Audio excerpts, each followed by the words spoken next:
The freezing weather could have Americans paying more to heat their homes this winter.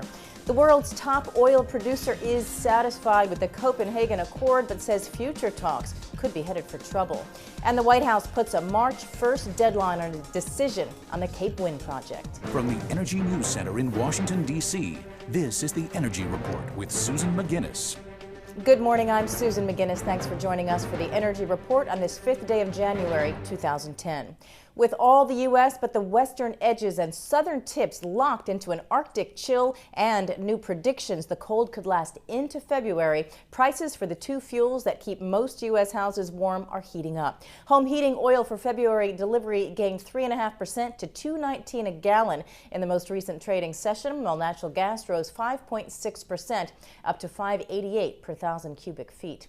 Electronic trading ahead of today's opening was nearly flat for heating oil, moved down a dime for natural gas. Forecasters have been sparring over just how severe this winter could be, with energy markets so far betting on the mild side. NYMEX natural gas futures have stayed below $6 until now, but some analysts see that changing if the cold continues and fuel stockpile drawdowns accelerate. A Bloomberg survey indicates analysts are expecting more drawdowns for both heating oil and natural gas. EIA reports those numbers later this week.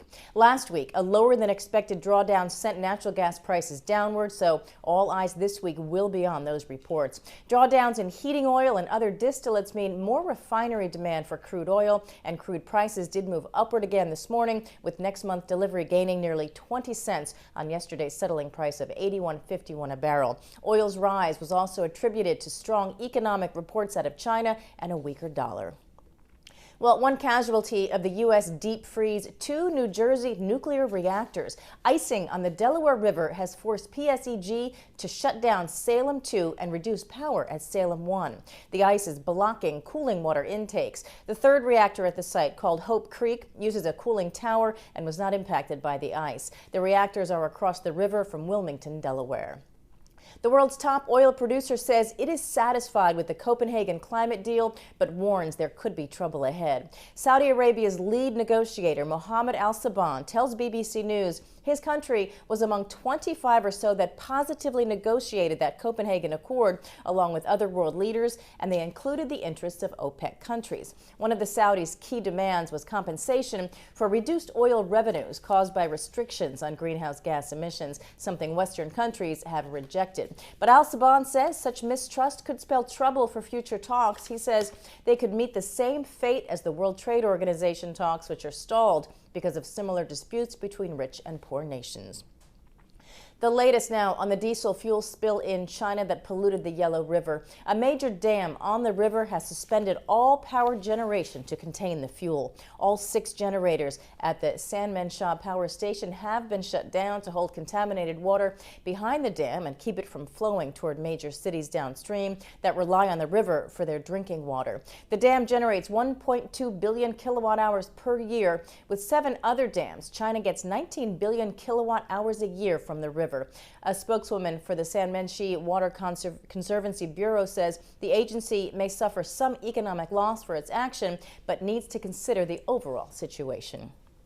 Energy giant PetroChina has pulled out of a $40 billion deal to buy natural gas from a project off Australia. In 2007, PetroChina agreed with Woodside Petroleum to potentially buy up to 3.3 million tons of LNG per year from this project for up to 20 years. No reason's been given, but analysts say it was probably because PetroChina was dissatisfied with the cost increase since the deal was signed and let it lapse. Woodside had hoped the Browse project would be in production by 2012, but the company said this timeline is no longer realistic. A final investment decision by partners including Chevron, BHP Billiton, and Royal Dutch Shell is not expected to be made until mid-2012.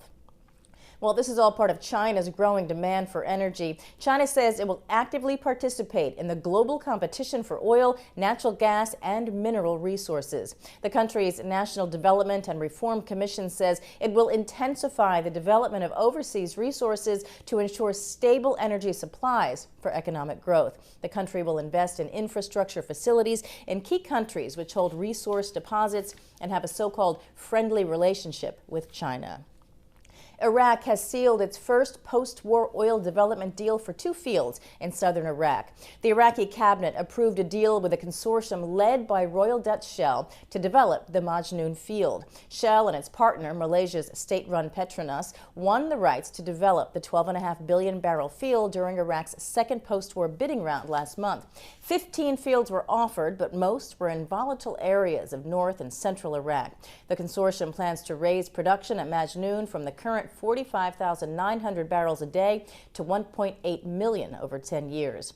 A government spokesman says the cabinet also approved 3 smaller deals, 2 with the Angolan national oil company Sonangol and another that includes Petronas and Japan's JPEX consortium. Well, Cape Wind or no Cape Wind, that decision will come by March 1st, according to the White House. The Obama administration says it wants a, quote, common sense resolution by the 1st of March over this battle over the huge wind project proposed for off the coast of Cape Cod, Massachusetts.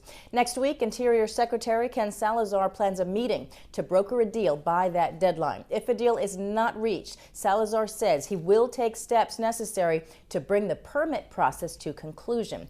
Cape Wind has won state and local approvals, but has been fought vigorously by local residents and state court. The latest wrench, the National Park Service just announced Nantucket Island is eligible for listing in the National Register of Historic Places. That could make commercial development tougher.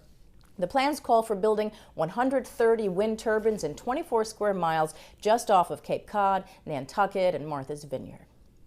Solar projects on federal lands are about to get a big boost. The Bureau of Land Management says it plans to fast-track environmental impact studies for 31 of America's most promising renewable energy projects by December. 14 of those are solar plants. There are also 7 wind farms, 3 geothermal plants, and 7 transmission projects. BLM says it's put the projects on the fast track to make them eligible for stimulus funds under the Recovery Act, which expires in less than a year. So far, the agency has identified 23 million acres with solar energy potential in 6 southwestern states, more than 20 million acres with wind power potential in 11 western states. Well, if one person's trash is another's treasure, then the garbage from a whole area could be a gold mine for one company. Hundreds of garbage and recycling trucks in the San Francisco Bay Area are running on liquefied natural gas from garbage in the Altamont landfill. The site is run by Waste Management and is home to the biggest landfill to LNG plant in the world, producing 13,000 gallons a day. Landfill manager Jessica Jones says it'll remove 30,000 tons of CO2 from the environment every year. Altamont is one of 2 California landfills making LNG.